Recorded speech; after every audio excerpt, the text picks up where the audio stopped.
ছোট লোকের মতো আমি পার্টিতে বসে খাবার খাবো? সুমনা, মেয়ে কি বললা? কেন কানে যায় নাই? যা শুনছো সেটাই বলছি। ও মা, তুমি যদি ওই পাটিতে বইয়া না খাইতে পারো, আমার ঘরে একটা চেয়ার আছে, অবশ্য পাওটা একটু ভাঙ্গা, তবে তুমি বইসা খাইতে পারবা, অসুবিধা হইব না। স্যার ডাইনা দেই। ভাঙা চেয়ারে বসে সুমনা খাবার খাবে? অসম্ভব। ছি ছি, এসব কি রান্না করছে?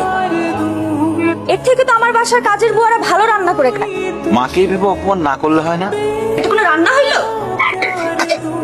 তুই খাবারটা খাবা না ঠিক আছে, সেই জন্য তুমি আমাদের রিজিকটা নষ্ট করবা? এই একটা ছোট লোকদের সমস্যা, কিছু বললে তাদের অপমান হয়ে যায়। যত সব ফালতু নাকামি।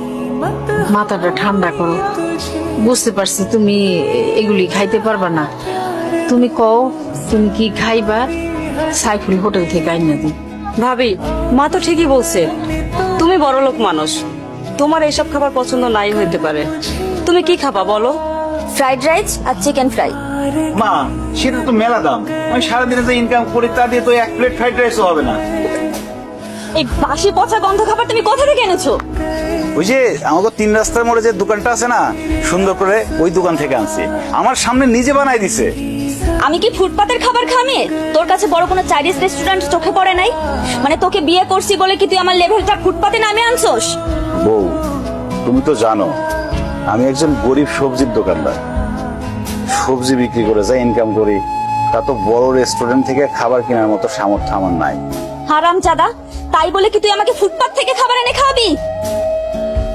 ধর, তোর খাবার তুই খা।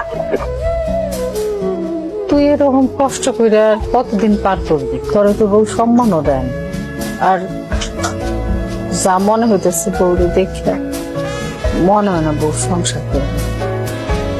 কি মনে হয় তোর তালা কিনতে চাই। এখানে বালিশের পরিবর্তে ইট কে? আমি রাখছি যাতে তোমার মাথা থেকে রক্ত বের হয়। মানে তুমি আমরা খুন করতে চাও? হ্যাঁ, করতে চাই, প্রয়োজন পড়লে তাই করব। আমার ডিভোর্স চাই।